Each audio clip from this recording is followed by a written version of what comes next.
உங்களை ஆசீர்வதிப்பாராக.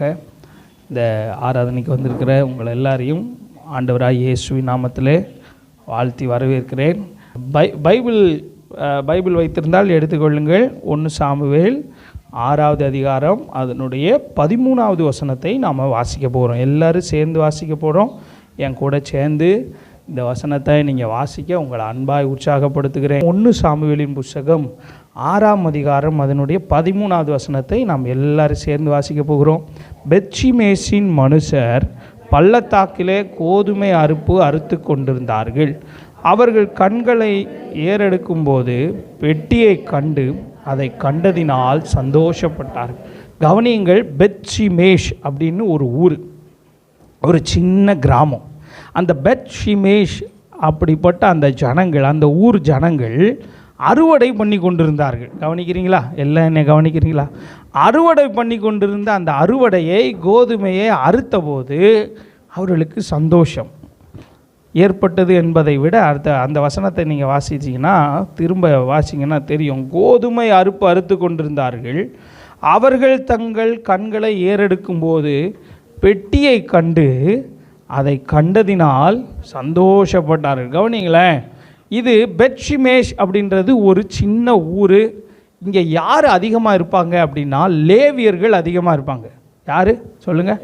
லேவியர்களுடைய வேலை என்னன்னா ஆலயத்தில் ஆராதனை செய்வது, ஆலயத்தில் கர்த்தரை துதிப்பது. இந்த ஊர் யாருக்கு கொடுக்கப்பட்ட ஊர் அப்படின்னா லேவியர்களுக்காக கொடுக்கப்பட்ட ஊர். இந்த ஊரில் ஒரு சம்பவம் நடந்துருச்சு, அவங்க தேசத்தில் ஒரு சம்பவம் நடந்து விட்டது. நீங்கள் 1 சாமுவேலின் புஸ்தகம் 4வது அதிகாரத்தின் கடைசி வசனம் 21வது வசனத்தை நீங்கள் பார்த்தீங்கன்னா இப்படி எழுதியிருக்கிறது. தேவனுடைய பெட்டி பிடிபட்டு அவளுடைய மாமனும் அவளுடைய புருஷனும் இறந்து போனபடினால் அவள் மகிமை இஸ்ரவேலை விட்டு போயிற்று என்று சொல்லி அந்த பிள்ளைக்கு என்ன பேர் வைக்கிறா? இக்கபோத் என்று பெயரிட்டாள். 22 பாருங்க. தேவனுடைய பெட்டி பிடிபட்டு போனபடினால் மகிமை இஸ்ரவேலை விட்டு போயிற்று. 7 மாதம் ஆண்டவருடைய பெட்டியை சத்துருக்கள் எடுத்து கொண்டு போய் விட்டார்கள். 7 மாதம் கர்த்தருடைய பெட்டி இஸ்ரவேல் ஜனங்களிடத்தில் இல்லை. நீங்கள் 6ஆம் அதிகாரம் 1வது வசனத்தை பார்த்தீங்கன்னா எழுதியிருக்கு. 6ஆம் அதிகாரம் 1ஆம் வசனத்தில் என்ன எழுதியிருக்கு? கர்த்தருடைய பெட்டி பெலிஸ்தரின் தேசத்தில் 7 மாதம் தேவனுடைய பெட்டி இன்னொரு ஊரில் இருக்குது, சிறை பிடிச்சு வச்சுருக்கிறாங்க.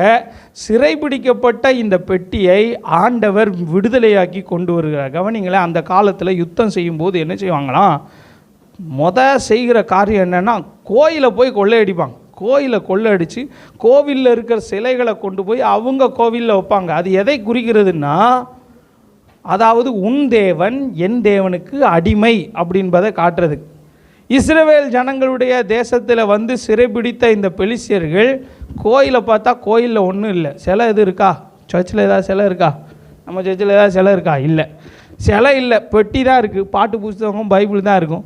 அந்த பெட்டியை தூக்கிட்டு போயிட்டாங்க. தூக்கிட்டு போய் தாகோன் அப்படின்ற தேவதையின் சிலைக்கு முன்னாடி வைக்கிறாங்க. வசனம் சொல்லுது, மறுநாள் வந்து பார்க்கிறார்கள், பெட்டிக்கு முன்னாடி தாகோன் என்ன செய்து முகங்குப்புற விழுந்து கிடக்கு. ஐயோ, நம்ம சாமி போய் அந்த சாமிக்கு முன்னாடி அடிமையா அப்படி சொல்லி திரும்ப தூக்கி வைக்கிறாங்க. மறுநாளும் வந்து பார்க்கிறார்கள், கை கால் ரெண்டும் உடஞ்சி போய் அது வாசலில் கிடக்கு. நான் நினைக்கிறேன் ராத்திரியாக தேவதூதன் வந்து கையை காலை வெட்டி எரிஞ்சிட்டானான்னு தெரியாது. நம்முடைய ஆண்டவர் வல்லமை உள்ளவர். ஆமேன்னு சொல்லுங்களேன். வசனம் நம்ம வாசிச்சோமே 147வது சங்கீதத்தில், நம்முடைய ஆண்டவர் மகா பெரியவர், மகா பலமுள்ளவர். அவருடைய அறிவு, அவருடைய ஞானத்திற்கு அளவே இல்லை. இங்கே பெத்ஷிமேஷின் மனுஷரை பற்றி நாம் இன்னைக்கு படிக்க போகிறோம். பெத்ஷிமேஷின் மனுஷர் இருக்கிற இடத்திற்கு தேவனுடைய பெட்டி வந்தது. இன்னைக்கு காலையில் ஆராதனை வேலையில் கொஞ்ச நேரம் நான் தீர்க்க தரிசனமாக சொல்ல விரும்புகிறேன். கவனிங்க, எத்தனை மாதம் உங்களுக்குரியது எங்கேயோ சிறைப்பட்டு இருந்தால் அது இந்த நாட்களிலே தானாக உங்களிடத்தில் வந்து சேரும். ஒரு ஆமேன்னு சொல்லுங்களேன். அது உங்களுடையதாக இருந்தால், உங்களுக்குரியதாக இருந்தால் அது இன்னொரு இடத்துல நிரந்தரமாக இருக்க போவது இல்லை. உங்கள் பணமாக இருக்கலாம், உங்கள் நீதியாக இருக்கலாம், உங்கள் நியாயமாக இருக்கலாம், உங்களுடைய சுகமாக இருக்கலாம், உங்களுடைய பலனாக இருக்கலாம். உங்களுடையது சத்துருவினால் பிடிக்கப்பட்டு இருக்குமானால் இந்த கால வேளையில் நான் நம்புகிறேன், விசுவாசிக்கிறேன், ஆண்டவர் உன்னிடத்திலே கொண்டு வந்து சேர்ப்பார். இந்த பெட்டி பெலிஸ்தரின் தேசத்தில் 7 மாதம் இருந்துச்சு. ஆண்டவர் என்ன செஞ்சார் தெரியுமா? பெலிஸ்தரின் ஜனங்களை வாதிக்க ஆரம்பித்தார். தேவதைகளையும் அடித்தார், ஜனங்களையும் அடித்தார். வசனம் சொல்லி எல்லாருக்கும் மூல வியாதியினாலே வாதித்தார். 5வது அதிகாரத்தில் நீங்கள் கடைசியில் பார்த்தீங்கன்னா எழுதப்பட்டிருக்குது. 5ஆம் அதிகாரம் 11வது வசனத்தின் கடைசி பகுதியில் எழுதியிருக்கிறது, அந்த பட்டணத்தில் என்ன இருக்குது? சாவு மும்மரமாக இருந்தது. ஆண்டவர் அந்த பட்டணத்து ஜனங்களை அடிக்க ஆரம்பித்தார். கவனிங்க, தேவனுடைய பெட்டி தேவ ஜனங்களுக்கு ஆசீர்வாதம், மற்றவர்களுக்கோ எப்படி அமைந்தது? சாபமாக அமைந்தது, அடியாக அமைந்தது. கவனிங்களேன், பெலிஸ்தர் இந்த பெட்டியை பிடிச்சி ஒரு ஊருக்கு கொண்டு போகிறாங்க. அந்த ஊர் ஃபுல்லாக வியாதி, பயந்துட்டாங்க. ஐயோயோ, இந்த பெட்டி இங்கே வேண்டாம், வேறு இன்னொரு ஊருக்கு கொண்டு போங்க. அஸ்கலோன்ன்ற இன்னொரு ஊருக்கு கொண்டு போகிறாங்க. அங்கே போனால் அங்கேயும் வியாதி. அங்கேருந்து எக்ரோனுக்கு கொண்டு போகிறாங்க. இப்படி ஒவ்வொரு ஊராக கொண்டு போனால் எல்லா ஊர்லேயும் வியாதி. ஸோ எல்லா ஜனங்களும் சேர்ந்து, பூசாரிகள் எல்லோரும் சேர்ந்து ஒரு பிளான் பண்ணாங்க. என்ன பிளான் பண்ணாங்க? ஆண்டவருடைய பெட்டி இங்கே இருக்க வேண்டாம், ஆண்டவருடைய பெட்டி அங்கே அனுப்பிவிடுங்க. ஏன்னா எகிப்தியரை இந்த தேவன் மகா வாதையினால் வாதித்தார். 6ஆம் அதிகாரத்தில் நான் சொல்கிற வசனத்தை வாசிங்களேன். 6வது வசனத்தை பாருங்கள். எகிப்தியரும் பார்வோனும் தங்கள் இருதயத்தை கடினப்படுத்தினது போல நீங்கள் உங்கள் இருதயத்தை கடினப்படுத்துவானேன். அவர்களை அவர் தீங்காய் வாதித்த பின்பு ஜனங்களை அவர்கள் அனுப்பிவிட்டதும் அவர்கள் போய்விட்டதும் இல்லையோ. இவங்க சொல்கிறாங்க, இந்த தேவன் இருக்கிறாரே, இவர் சர்வ வல்லமை உள்ளவர், ஞானம் உள்ளவர், இவரை யாராலையும் அடக்க முடியாது, இவர் நமக்குரிய தேவன் அல்ல, இவரை என்ன செஞ்சிருவோம்? அனுப்பிடுவோம் அப்படின்னு சொல்லி பிளான் பண்ணி ஒரு 2 பசு மாடை என்ன செய்கிறாங்கன்னா, ஒரு வண்டியை ரெடி பண்ணி பசு மாடை கட்டி, காளை மாடை தான் கட்டுவாங்க. ஆனால் இவர்கள் என்ன செய்கிறாங்க? பசு மாட்டை கட்டி கன்றுக்குட்டியை வீட்டுக்குள்ளே வச்சுட்டு அந்த பெட்டியை அந்த வண்டி மேலே வச்சு அனுப்பி விடுகிறார்கள். வசனத்தை வாசிப்புமா? நான் சொல்கிற வசனத்தை வாசிங்க. 6ஆம் அதிகாரம் 12வது வசனத்தை பாருங்களேன். அப்பொழுது அந்த பசுக்கள் பெத்ஷிமேசுக்கு போகிற வழியிலே செவ்வையாய் போய், கவனிங்க, இந்த பசுமாடு ஆண்டவருடைய பெட்டியை சுமந்து கொண்டு போகிறது. எப்படி போகலை தெரியுமா? இதுவரைக்கும் அந்த பசுமாடு வண்டியில் பூட்டப்பட்டதே கிடையாது, இதுவரைக்கும் வண்டி இழுத்ததே கிடையாது. இந்த பசுமாடு வலது இடது பக்கம் விலகாமல் செவ்வையாய், நான் இன்னைக்கு சொல்கிறேன், உங்களுக்குரிய ஆசீர்வாதம் எங்கேயாச்சும் அடைபட்டு இருந்தால் யார் மூலமாகவும் கர்த்தர் கொண்டு வருவார். ஆமான்னு சொல்லுங்களேன். அதுக்காக எக்ஸ்பர்ட் வேணும்னு அவசியம் இல்லை. ஆண்டவருக்கு யாரை கொண்டாயிலும் கர்த்தர் அற்புதம் செய்ய முடியும். வலது இடது பக்கம் விலகாமல் செவ்வையாய், அடுத்து அந்த வார்த்தை சொல்லுது, பெரும்பாதையான நேர் வழியாய் கூப்பிட்டு கொண்டே போனதான். சத்தம் போட்டுக்கிட்டே போகுது, பெட்டி வருதுங்க, பெட்டி வருது. எக்ரோன்லேருந்து பெத்ஷிமேசுக்கு எவ்வளவு தூரம்னா 10 மைல்கள், கிட்டத்தட்ட 16 கிலோமீட்டர். அது எங்கேயும் வழி பிசகவே இல்லை, நேர் வழியாய் வந்து கொண்டே இருந்தது. நேர் வழியாய் வந்தது, அந்த வசனத்தை பாருங்கள். நேர் வழியாய் கூப்பிட்டு கொண்டே வந்தது. இதுக்கப்புறம் இந்த மாடு திரும்பி போகுமா அப்படின்னா, இந்த மாடு திரும்பி போகாது. இந்த மாட்டை பலி செலுத்த போகிறார்கள். இந்த மாடு கூப்பிட்டு கொண்டே போகிற ஒரு தியாகம் செய்த ஒரு நல்ல மாடு. சரி, அதெல்லாம் நம்ம டாபிக். இன்றைக்கி நம்ம டாபிக் என்னென்னா, பெத்ஷிமேசின் மனுஷர். அந்த மனிதர்கள் என்ன செய்கிறாங்களா? அறுத்து கொண்டிருக்கிறார்கள். 13ஆம் வசனத்தில் நம்ம வாசிச்சோம்ல, பெத்ஷிமேசின் மனுஷர் பள்ளத்தாக்கில் என்ன செய்தார்களாம்? கோதுமை அறுவடைக்கு முன்னாடி கண்டிப்பாக அவர்கள் விதைத்திருப்பார்கள், உழுதிருப்பார்கள், வேலை செய்திருப்பார்கள். கிட்டத்தட்ட 4 மாதம் வேலை செஞ்சுருப்பாங்க. நாங்கள் வட இந்தியாவில் ஊழியம் செய்யும்போது இந்த நாட்கள்லாம் பார்த்திங்கன்னா குளிர் டைமில் அவங்க கோதுமை விதைப்பார்கள். மத்திய பிரதேசில் கோதுமை தான் அதிகமான இடங்களில். நவம்பர் கடைசியிலே விதைச்சிருவாங்க. கிட்டத்தட்ட 4 மாதம் அறுவடைக்கு காத்திருப்பார்கள். இரவு பகல் பாராமல் வயல்வெளியில் உழைப்பார்கள். குளிர்னு பார்க்க மாட்டாங்க, போய் தண்ணி பாய்ச்சி கொண்டு இருப்பார்கள். 4 மாதம் உழைத்த உழைப்பு, அதை அறுத்து கொண்டிருக்கும்போது அதில் அல்ல அவர்களுக்கு சந்தோஷம், தேவனுடைய பெட்டியை பார்த்தோன்னே சந்தோஷம். ஒரு ஆமீன் சொல்லுங்களேன். பெத்ஷிமேசின் மனுஷர்களிடத்திலிருந்து நாம் கற்றுக்கொள்ளுகிற முதல் காரியம், நீங்கள் 4 மாதம் உழைக்கிறீங்க, நல்லா கவனிங்க. 4 மாதம் பிஸ்னஸ் பண்ணுறீங்க, 4 மாதம் வேலை செய்கிறீங்க, 4 மாதம் உழைச்ச உழைப்பு இன்றைக்கி சாயங்காலம் உங்கள் வீட்டுக்கு வரப்போகுது அப்படின்னு நினைக்கும்போது அதிலே நீங்கள் சந்தோஷப்படுவீர்களா? தேவனுடைய பெட்டி வருகிறது என்பதிலே சந்தோஷப்படுவீர்களா? நான் கண்டிப்பாக என்ன சொல்கிறேன் தெரியுமா? நான் என்ன நினைப்பேன், எனக்கு உழைச்ச பணம் கிடைக்குது, உழைச்ச காசு கிடைக்குது, ரொம்ப சந்தோஷம். கடன் அடைச்சிருவேன், வீட்டுக்கு தேவையானதை வாங்கிடுவேன், அதை வாங்கிடுவேன், இதை வாங்கி. ஆனால் பெட்சிமேஷின் மனுஷருக்கு என்னது தெரியுமா சந்தோஷம்? தேவனுடைய பெட்டியை கண்டபோது, 13வது வசனத்தை பாருங்கள். தேவனுடைய பெட்டியை கண்டு, அதை கண்டதினால் அவர்களுக்கு சந்தோஷம். ஒரு ஆமென் சொல்லுங்களேன். பெட்சிமேஷின் மனுஷரிடத்திலிருந்து நீங்களும் நானும் கற்றுக்கொள்ள வேண்டிய காரியம், உலக பொருளில் அல்ல என்னுடைய சந்தோஷம், உலக பொருளை தருகிற ஆண்டவர் மேலே என் சந்தோஷம். ஒரு ஆமென் சொல்லுங்களேன். சங்கீத புஸ்தகத்தை வாசிங்க. 4ஆம் சங்கீதம் 7வது வசனத்தில் சங்கீதக்காரன் இப்படி சொல்லுகிறான், தானியமும் திராட்சரசமும் பெருகி இருக்கிற காலத்தின் சந்தோஷத்தை பார்க்கிலும் அதிக சந்தோஷத்தை எனக்கு தந்தீர். உங்களுக்கு சந்தோஷம் எங்கே இருக்குது? Where is your joy? உங்களுடைய சந்தோஷம், உங்கள் ஆனந்தம் எங்கே இருக்கிறது? உங்கள் பணத்திலா, உங்கள் வேலையிலா, உங்கள் பிரயாசத்திலா, அல்லது ஆண்டவர் மேலா? நான் சொல்லுகிறேன், கர்த்தர் மேலே உங்கள் சந்தோஷம் இருக்க வேண்டும். பவுல் சொல்கிறாரு, சந்தோஷமாயிருங்கள், சந்தோஷமாயிருங்கள், கர்த்தருக்குள்ளே ஆண்டவருக்குள்ளே சந்தோஷமாயிருங்கள், ஆண்டவர் மேலே களி கூறுங்கள். நீங்கள் உங்களுக்கு கிடைக்கிற ஆசீர்வாதத்தின் மேலே அல்ல, கர்த்தர் மேலே களி கூறுங்கள். நான் இப்படி சொல்கிறேன், ஞாயிற்றுக்கிழமை வேலைக்கு வந்தால் டபுள் சம்பளம் அப்படின்னு சொல்கிறாங்க. வேலைக்கு போவீங்களா, சர்ச்சுக்கு வருவீங்களா? நல்லவங்களா பதில் சொல்கிறீங்களே.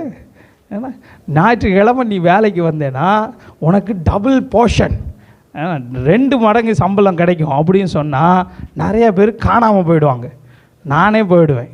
அப்படிலாம் இருக்கக்கூடாது. நம்ம யார் என்ன செய்யணும்னா, கர்த்தருக்கு முன்னுரிமை கொடுக்க வேண்டும், ஆண்டவரிடத்திலே சந்தோஷமாக இருக்க வேண்டும். ஒரு வசனத்தை வாசிங்களேன். எபிரேயர் புஸ்தகம் 11ஆம் அதிகாரம் 24லிருந்து 26 வரைக்கும் எழுதியிருக்கிறது. மோசேயை பற்றி சொல்லுகிறது. மோசே பார்வோனுடைய குமாரத்தியின் மகன் எண்ணப்படுவதை வெறுத்து, ராஜாவுடைய பேரன். மோசே யார்? ராஜாவுக்கு பேரன். சிஎம்முடைய பேர் என்னது? இன்பநிதி ஸ்டாலின். இன்பநிதி ஸ்டாலின், அவ்வளோதானா? இன்பநிதியாக இருப்பதை விட நான் சர்ச்சில் வந்து உட்காருவதையே தெரிந்து கொள்ளுவேன். மோசே பாருங்கள், நான் பெரிய ராஜாவுக்கு பேரன்னு சொல்கிறத விட ஒரு அடிமையின் பிள்ளைகளாய் நான் கருதப்படுகிறேன். ஆண்டவரை ஆராதிக்கிற பிள்ளையாய் கருதப்படுவது எனக்கு கிடைத்த சந்தோஷம். கவனிங்களேன், வேதத்தில் ஆண்டவர் எல்லாரையும் சும்மா ஆசீர்வதிக்க மாட்டார். கர்த்தரை குறித்த அறிவும் கர்த்தரை கனம் பண்ணுகிற அந்த ஞானமும் எந்த குடும்பத்தில் இருக்கிறதோ அவர்களை கர்த்தர் ஆசீர்வதிப்பார், அவர்களை பயன்படுத்துவார். ஆமென் சொல்லுங்களேன்.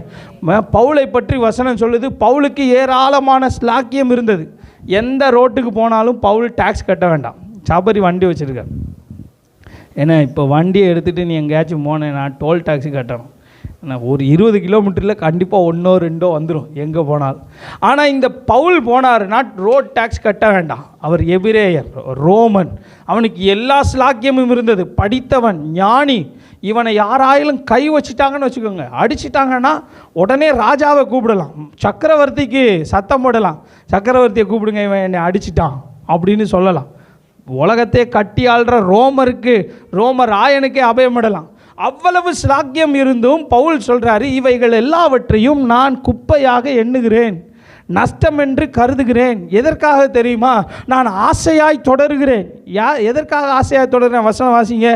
பிலிப்பியர் புஸ்தகம் 3ஆம் அதிகாரம் 12வது வசனத்தில் எழுதியிருக்கிறது, அவரை அறிகிற அறிவின் மேன்மைக்காக. 12 வாசிங்க, 3:12 மட்டும் வேகமாக வாசிங்க.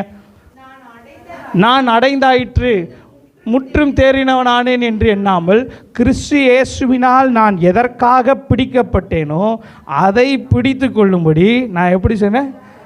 ஆசையாய். அவனுக்கு எதில் தெரியுமா சந்தோஷம்? ப்ரிவிலேஜில் இல்லை சந்தோஷம், இதை எல்லாவற்றை காட்டிலும் தேவன் மேலே சந்தோஷம். ஒரு ஆமென் சொல்லுங்களேன்.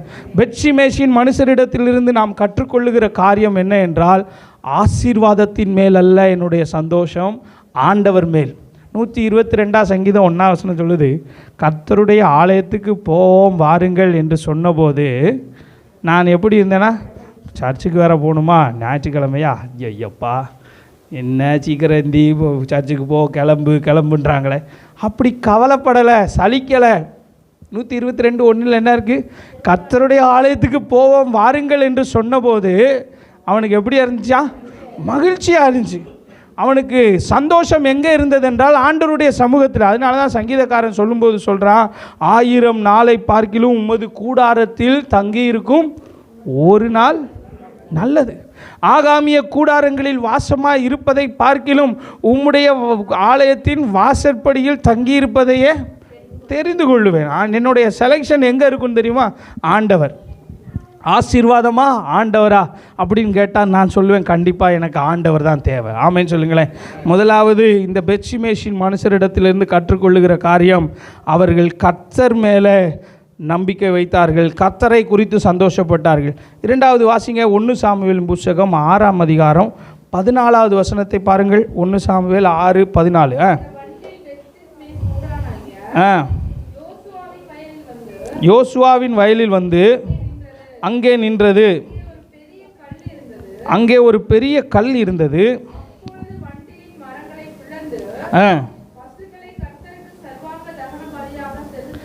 ரெண்டாவது, இந்த பெத்ஷிமேஷின் மனுஷரிடத்திலிருந்து நாம் கற்றுக்கொள்ளுகிற காரியம் என்ன என்று சொன்னால், அவர்கள் தேவனை ஆராதித்தார்கள். ஒரு ஆமென் சொல்லுங்களேன். முதல்ல கர்த்தர் மேலே சந்தோஷப்பட்டான். ரைட்ரா, சர்ச்சுக்கு வந்தாச்சு அப்படி சொல்லிட்டு விடலை. ஆண்டவருடைய சமூகத்திற்காக, ஆண்டவருடைய பிரசன்னத்திற்காக அவர்கள் கர்த்தரை பலியிட்டார்கள். கர்த்தருக்கு பலியிட்டார்கள். ஆண்டவரை பலி செலுத்தி துதித்தார்கள். அவங்க வசனத்தில் என்ன போட்டிருக்கு தெரியுமா? நீங்கள் 14, 15 வசனங்கள் எல்லாம் பார்த்தீங்கன்னா அந்த வசனங்களில் இப்படி எழுதப்பட்டிருக்கிறது. 15 கடைசியில் எழுதியிருக்கு, கர்த்தருக்கு சர்வாங்க தகனங்களை செலுத்தி. அறுவடை அடுத்துக்கிட்டே இருக்காங்க. பெட்டியை பார்த்துட்டாங்க. தேவனுடைய பெட்டியை பார்த்தாச்சு, தேவனுடைய மகிமையை பார்த்தாச்சு. பார்த்த உடனே அந்த பெட்டியை இறக்கி வச்சுட்டு அந்த மாடுகளை பிடிச்சி பலி செலுத்தி, அந்த வண்டிகளை பிடிச்சி, வண்டிகளெல்லாம் பிரித்து வண்டியை தீ எரிக்கிறதுக்கு உபயோகப்படுத்தி சர்வாங்க தகன பலியாய் செலுத்தினார். உங்களுடைய வாழ்க்கையின் சந்தோஷத்தில் நீங்கள் கர்த்தருக்கு பலி செலுத்த வேண்டும். ஒரு ஆமென் சொல்லுங்களேன். உங்களுக்கு ஏதாவது ஆண்டவர் நன்மை செஞ்சுருக்கிறாரா, உடனே நீங்கள் பலி செலுத்தணும், கர்த்தரை துதிக்கணும். ஏன்னா ஒரு பைக் வாங்கினாலும் கர்த்தருக்கு நன்றி சொல்லணும், ஒரு கார் வாங்கினாலும் நன்றி சொல்லணும், வீடு வாங்கினாலும் நன்றி சொல்லணும், வேலை கிடைச்சாலும் நன்றி சொல்லணும். ஏன்னா வேலை கிடைச்சாலும் நன்றி. என் வாழ்க்கையின் சந்தோஷத்தில் நீங்கள் நினச்சதெல்லாம் நடந்துருச்சு அப்படின்னா, நினச்சதெல்லாம் நடந்த உடனே கர்த்தரை ஆராதித்தார்கள். அந்த வசனத்தில் எழுதப்பட்டிருக்கிறது, இமீடியட்டாக அவர்கள் கர்த்தருக்கு நன்றி சொன்னார்கள், இமீடியட்டாக கர்த்தருக்கு ஆராதனை செய்தார்கள். உங்கள் வாழ்க்கையில் நன்மைகள் நடக்கும்போது, 7 மாதம் நடக்காதது, 7 மாதம் அடைபட்ட அந்த ஆசீர்வாதம் எதிர்பாராத நேரத்தில் வரும்போது நீங்கள் என்ன செய்யணும்னா, உடனே நன்றி சொல்லணும். நான் இங்கே வந்திருக்கிற உங்களை பார்த்து சொல்கிறேன், உங்களுக்கு ஆண்டவர் ஏதாவது அற்புதம் செய்வார் என்றால், அதிசயம் செய்வார் என்றால், ஆண்டவருக்கு நன்றி பலிகளை கொண்டு வந்து ஆலயத்தில் செலுத்துங்கள். ஒரு ஆமேன் சொல்லுங்களேன். ஆமேனே வரமாட்டேங்கி, ஆண்டவருக்கு நன்றி பலி செலுத்தணுமா? நன்றி நன்றி சோத்திரம் அப்படி மட்டும் இல்லை, காளைகளை எடுத்து கொண்டு வந்து பலி செலுத்தி கர்த்தரை மகிமைப்படுத்துங்கள். ஆண்டவர் உங்கள் பலிகளிலே பிரியமாக இருக்கிறார். இதெல்லாம் எதை காட்டுது தெரியுமா? உங்கள் இருதயம் நன்றி உள்ள உணர்வோடு இருக்கிறதா என்பதை காட்டுகிறது. ஆமென் சொல்லுங்களேன். 10 குஷ்டரோகிகளை கர்த்தர் சுகமாக்கினாருங்க. 10 குஷ்டரோகிகளும் தூரத்துலேருந்து கூப்பிட்றாங்க, ஏசு ஐயரே எங்களுக்கு இறங்கும். ஏசு சொன்னார், நீ சுகமாயிட்டீங்க, போய் லேவியர்கிட்ட காட்டுங்க. 10 பேரும் திரும்பி போகிறான். திரும்பி போயிட்டா 9 பேரும் அப்படியே போயிட்டான். அற்புதம் வாங்கின 9 பேரும் ஆண்டவர்கிட்ட வரவே இல்லை. அந்த 9 பேரில் ஒரு சமாரியன் இருந்தான், இயேசுவையே அறியாதவன். ஐயோ, இயேசு சொன்ன வார்த்தையில் தான் சுகம் கிடச்சிச்சு. திரும்பி வந்தான், அவர் பாதத்தில் விழுந்து ஆண்டவரே நன்றி என்று சொன்னான். நான் என்ன சொல்ல விரும்புகிறேன் தெரியுமா? நீங்கள் 9 பேராக இருக்கக்கூடாது, 10ல் ஒரு ஆளாக இருக்கணும்.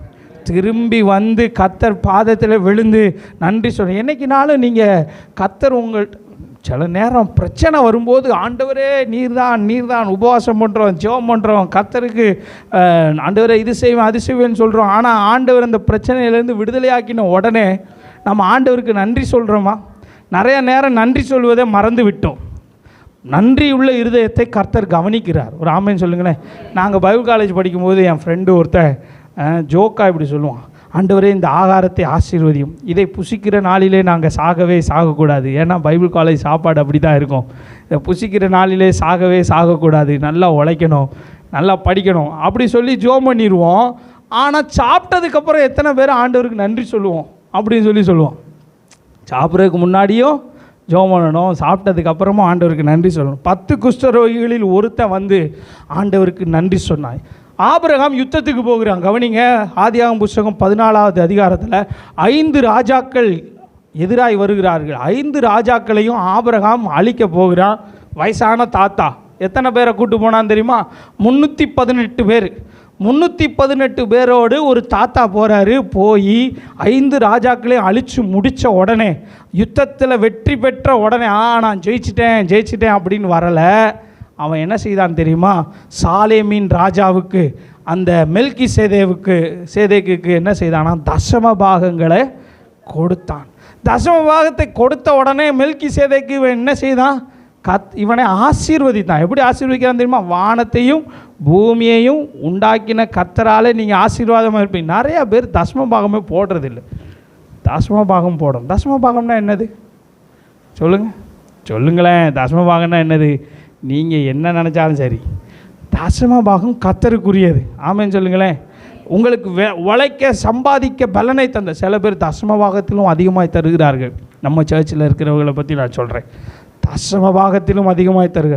உங்களுக்கு சம்பாதிக்க பலனையும் சம்பாதிக்க ஞானத்தையும் கிருபையும் கர்த்தர் கொடுக்குறார். சில பேருக்கு தசம பாகத்தை பற்றி பேசினா பிடிக்காது. I'm sorry. தசம பாகம் கர்த்தருக்குரியது. அதை கர்த்தருக்கு செலுத்து. நான் தசம பாகம் கொடுக்குறேன். நீங்கள் கொடுக்குறீங்களா? நீங்களும் ஆண்டவருக்கு கொடுக்க வேண்டும். ஒரு ஆமேன்னு சொல்லுங்களேன். உங்களுக்கு கொடுத்த பணத்திலிருந்து, உங்களுக்கு கொடுத்த ஆசீர்வாதத்திலிருந்து நீங்கள் தசமாவும் கொடுக்கணும். ஆண்டவர் வேலை கொடுத்துருக்கிறாரு, தசமாவும் கொடுக்கணும். கர்த்தர் உடனே ஆசீர்வதிப்பார். அடுத்து இன்னொரு வசனத்தை வாசிக்கலாம். அவர்கள் துதி செலுத்தினார்களாம். அந்த வசனத்தை பாருங்கள். 15 என்ன எழுதியிருக்கிறது? பெத்ஷிமேஷின் மனுஷர் 15 கடைசியில் பாருங்கள். அன்றைய தினம் கர்த்தருக்கு சர்வாங்க தகனங்களை செலுத்தி பலிகளை இட்டார்கள். துதி ஸ்தோத்திர பலிகளை ஏறெடுத்தார்கள். கவனிங்களேன். நீங்கள் கர்த்தர் உங்களுக்கு செய்கிற நன்மைக்காக ஸ்தோத்திரம் பண்ண வேண்டும், துதிக்க வேண்டும். தசம பாகத்தை மட்டும் போட்டுட்டு போயிடக்கூடாது. சர்ச்சுக்கு வந்து நல்ல வாய் திறந்து கர்த்தரை துதிக்கணும். ஒரு ஆமேன்னு சொல்லுங்களேன். நல்ல ஸ்தோத்திரம் பண்ணணும். சரி, ஸ்தோத்திரம் பண்ணுறதுனால யார் ஆசீர்வதிக்கப்படுவா? யாருக்கு பெனிஃபிட்? நீங்கள் ஸ்தோத்திரம் சொல்கிறீங்களா? வாயை திறந்து துதிக்கிறோம் ஆண்டவரே, ஸ்தோத்திரம் ஆண்டவரே அப்படி சொல்கிறீங்களே. இந்த ஸ்தோத்திரத்தினால உண்மையிலே பெனிஃபிட் அடைகிறது யார்? கர்த்தரா? நம்ம தான். நம்மளுக்கு தான் ஆசீர்வாதம். ஒரு வசனத்தை வாசிப்போமா? ஏசாயா 61:3 வாசிங்க. அந்த வசனத்தை வாசிங்க. சாம்பலுக்கு பதிலாக சிங்காரத்தையும் துயரத்துக்கு பதிலாக வாசிங்க. அந்த வசனத்தை 61:3 போடுங்க. சியோனிலே துயரப்பட்டவர்களை சீர்படுத்தவும், சாம்பலுக்கு பதிலாக சிங்காரத்தையும் துயரத்துக்கு பதிலாக கவனிங்க. நீங்கள் நல்லா துதிக்கணும். எப்பெல்லாம் சோர்வு வருதோ, எப்பெல்லாம் பலவீனம் வருதோ, எதுவுமே நடக்கலையா, அந்த ஆவி என்ன செய்யணும்? ஒடுக்கும். ஒரு ஆவி இருக்குது, ஒரு அசுத்த ஆவி என்ன செய்யுமா? ஒடுக்குமா, இருதயத்தை ஒடுக்குமா. எது இருதயத்தை ஒடுக்கும் சொல்லுங்கள்? நீதிமொழிகள் புத்தகம் சொல்லுது, மனுஷனுடைய கவலை இருதயத்தை என்ன செய்யும்? ஒடுக்கும். கவலை வரும். கவலை வந்து ஐயோயோ மாதம் பிறக்க போதே, ஃபீஸ் கட்டணுமே, எக்ஸாம் வருதே, அடுத்து என்ன செய்ய போகிறோம், எல்லோரும் வேலைக்கு போயிட்டாங்களே, நான் வேலைக்கு போகலையே. இந்த கவலை வந்து இருதயத்தை என்ன செய்யுமா? ஒடுக்கும். இது வந்து உணர்வு மட்டும் கிடையாது. கவனிங்க, இது வந்து ஃபீலிங் மட்டும் கிடையாது. இது ஒரு ஸ்பிரிட், ஒடுங்கின ஆவி. அப்படி தானே வசனம் சொல்லுது. இந்த ஆவி ஒடுக்கும், ஒடுக்கி உன்னை இல்லாமல் போகும். அப்போம்போதெல்லாம் நீ என்ன செய்யணும்னா வாயை திறந்து நல்லா துதிக்கணும். ஒரு ஆமேன்னு சொல்லுங்களேன். நல்ல வாயை திறந்து துதிக்க துதிக்க துதிக்க ஒடுங்கின ஆவி ஓடி போயிடும். ராமேன்னு சொல்லுங்களேன். நீ எத்தனை பேர் வீட்டில் சோத்திரம் பண்ணுறீங்க, துதிக்கிறீங்க, வாய் திறந்து சோத்திரம் பண்ணுறீங்களா? நல்ல ஒரு 5 நிமிஷம் நல்லவரே வல்லவரேன்னு கத்தரை நல்லா துதிங்க. பைத்தியக்காரன் நினச்சாலும் பரவாயில்ல, நல்ல கத்தரை துதிக்கணும். ஒரு ஆமேன்னு சொல்லுங்களேன். இந்த ஜனங்கள் என்ன செய்தார்களாம்? கத்தரை துதித்தார்.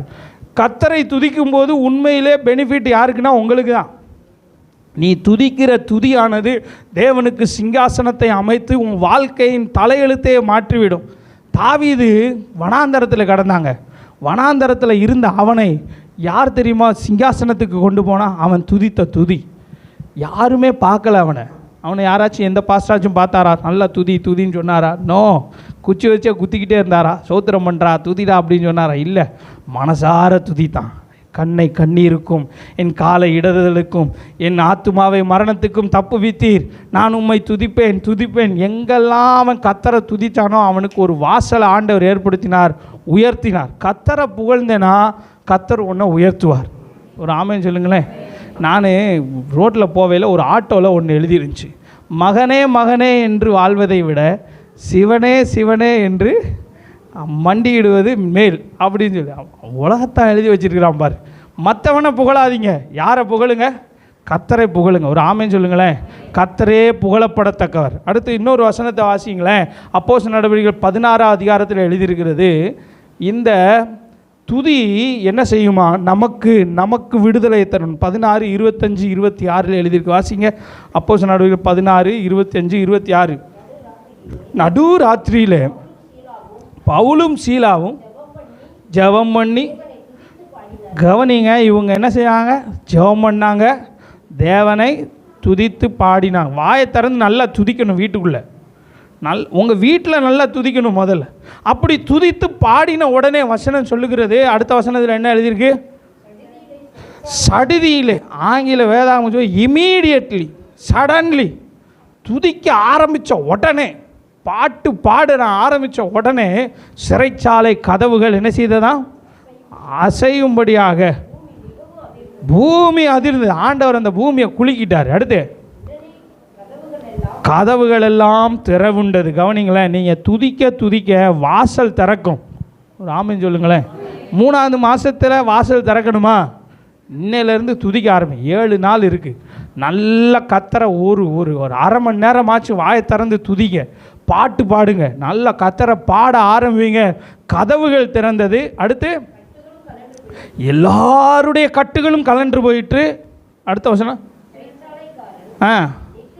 கவனிங்க. போதும். முதல்ல அதிர்வு உண்டாச்சு, 2வது கதவு திறந்தது, 3வது கட்டுகள் அவிர்ந்தது. நீங்கள் துதிக்கும் போது உங்கள் வீட்டில் இருக்கிற கட்டுகள் எல்லாம் உடையும். எல்லா கட்டுகையும் கர்த்தர் உடைச்சிடுவார். கட்டுன்னா என்ன? வேலை செய்ய முடியலை, என்னதான் பிரயாசப்பட்டாலும் மேலே போக முடியலை, கட்டி போட்டு வச்சுருக்கு. இந்த கட்டு உடையணுமா? துதிக்கணும். ஒரு ஆமேன்னு சொல்லுங்களேன். இன்றைக்கி பிரசங்கம் ஒரு மாதிரி தான் போகுது. ஏன்னா நல்ல கர்த்தரை துதிங்க. வீட்டில் உட்காந்து நல்லா துதிக்க துதிக்க ஆண்டவர் உங்களோடு கூட இருக்கிறவர்களையும் விடுதலையாக்குவார், உங்களையும் விடுதலையாக்குவார், உங்களோடு கூட இருக்கிறவர்களையும் விடுதலையாக்குவார். என்னுடைய 3வது குறிப்பு, நான் ஒரு 2 நிமிஷத்தில் இதை முடிக்க வருவேன். 19வது வசனத்தை பாருங்கள். 19வது வசனம், ஆனாலும் பெத்ஷிமேஷின் மனுஷர், 1 சாமுவேல் 6:19. ஆனாலும் பெத்ஷிமேஷின் மனுஷர் கர்த்தருடைய பெட்டிக்குள் பார்த்தபடியினால் ஜனங்களில் 50,070 பேரை கர்த்தர் அடித்தார். அப்பொழுது கர்த்தர் ஜனங்களை பெரிய சங்காரமாய் அடித்தது நிமித்தம் ஜனங்கள் துக்கித்து கொண்டிருந்தார். கவனிங்க, முதல்ல அவங்க என்ஜாய் பண்ணாங்க. they were enjoying with the presence of God. ஆண்டவருடைய பெட்டி வந்ததை பார்த்தோன்னே சந்தோஷம். பெட்டி வந்துடுச்சு, பெட்டி வந்து. 2வது பலி செலுத்தினாங்க. நல்ல விஷயம். சர்ச்சுக்கு வந்தாச்சு, நல்ல பலி செலுத்தியாச்சு, காணிக்க போட்டாச்சு, கர்த்தரை துதிச்சாச்சு, நல்ல விஷயம். 3வது அவங்க என்ன செஞ்சாங்கன்னா, செய்யக்கூடாததை செய்து விட்டார்கள். இவர்கள் லேவியர்கள் தான், இவர்கள் ஆசாரியர்கள் தான். இவங்க என்ன செஞ்சாங்க? அந்த பெட்டிக்குள்ளே என்ன இருக்குது?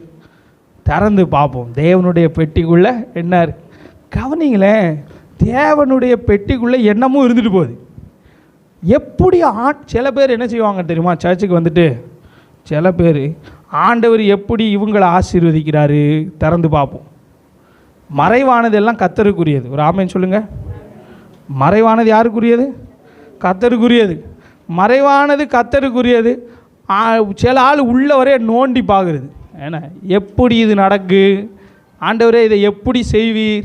என் வாழ்க்கையில் இதை எப்படி செய்வீர்? இந்த பிரசன்னத்தை வச்சு என்ன செய்ய முடியும் ஆண்டவரே? ஏன்னா பாசு சொல்கிறாரு, பெட்டிக்காக சந்தோஷப்படு, பெட்டியை வச்சு துதி, பிரசன்னத்துக்காக சந்தோஷப்படு. இந்த பிரசன்னம் வந்து என்ன நடக்க போகுது? அப்படிலாம் கேட்குறீங்களா? கேட்காதீங்க. பிரசன்னத்துக்காக மட்டும் ஜெபம் பண்ணு போதும். ஆமென் சொல்லுங்களேன்.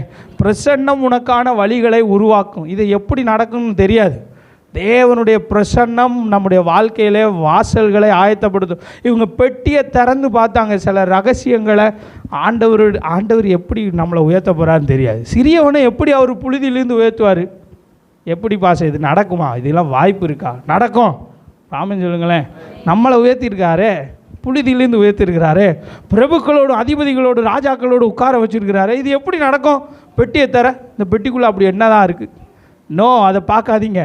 ஆண்டவரால் கூடாத காரியம் ஒன்றுமில்லை. ஆமென் சொல்லுங்களேன். இவர்கள் தேவனுக்கு மகிமையை செலுத்தாமல் தேவனுடைய காரியத்தில் கவனமாக இல்லாமல் இருந்தார். ஒரு காரியத்தை மட்டும் சொல்கிறேன். டைம் ஆனால் பரவாயில்ல, ஒரு 5 நிமிஷம் ஆனாலும் கவனிங்க. ரொம்ப துள்ளல் இருக்கிற இடத்துல ஆபத்து இருக்குது. ஆராதித்தாங்க, சந்தோஷப்பட்டாங்க, கர்த்தருக்கு பலி செலுத்தினாங்க. இன்றைக்கி நவீன கால உலகத்தில் ரொம்ப துள்ளலாக இருக்கிற ஆராதனை ஸ்தலங்களில் பிரச்சனை இருக்குது. பெட்டியை திறந்து பார்த்துருவான், என்ன தேவனுக்கு கொடுக்க வேண்டிய கனம் இல்லாமல் போய் விடுகிறது. ரொம்ப ஆட்டம் போட்டு ஆட்டம் பாட்டம் கொண்டாட்டம், லைட்டு புகை, நம்ம லைட்டு புகையெல்லாம் விடுவோம், என்ன அங்கே எல்லாம் பிரச்சனைகள் இருக்கிறது. கவனமாக இருக்க வேண்டும். நான் ஒரு வீடியோ பார்த்து கொண்டிருந்தேன். அந்த வீடியோவில் பார்த்தீங்கன்னா அந்த ஆராதனை நடத்துகிற ஊழியக்காரர் பயங்கர டான்ஸுக்காரரு, பாட்டுக்காரரு, என்ன அங்கே பிரச்சனை இருக்கிறது. என்ன ஒரு சிலருக்கு உங்களுக்கு தெரிஞ்சிருக்கலாம். ஏன்னா நீங்கள் பெட்டியை திறந்து பார்க்காதீங்க. லூசிபர் ரொம்ப ஆட்டம் போட்டு டான்ஸ் ஆடி ஆண்டவரை ஆராதித்தான். அவனுக்குள்ளே ஒரு பெருமை வந்துருச்சு, நான் தேவனுக்கு மேலாக ஏறுவேன், தேவனுக்கு மேலாக என் கூடாரத்தை ஸ்தாபிப்பேன். பிரச்சனை. பேதுரு ரொம்ப துள்ளினார். என்ன துள்ளினார்? ஆண்டவரே, யார் மறுதளித்தாலும் நான் மறுதளிக்க மாட்டேன். இவன் போயிடுவான். ஆண்டவரே பாஸ்டரே பாருங்கள், அந்த ஆள் போயிடும், இந்த ஆள் போயிடும், நான் போக மாட்டேன். அவன் தான் ஆளாக போயிடுவான். பேதுரு பாருங்க, நான் மறுதளிக்க மாட்டேன்னு சொன்னால் 3 டைம் அவன் தான் மறுதளித்தான். மறைவானதை திறந்து பார்க்காதிருங்கள், பெட்டியை திறந்து பார்க்காதிருங்கள். சரி, கடைசியாக நான் இதை மட்டும் சொல்லி முடிச்சிடுறேன். அந்த மனுஷர் துக்கித்து கொண்டிருந்தார்கள். 19வது வசனம் சொல்லுகிறது, அவர்கள் பாவத்தை அவர்கள் உணர்ந்த உடனே, கர்த்தர் அவர்களை தொட்ட உடனே அவர்கள் மனம் திரும்பினார்கள். சில பேர் கர்த்தர் அவங்கள கரெக்ட் பண்ணால் ஓடிடுவான்.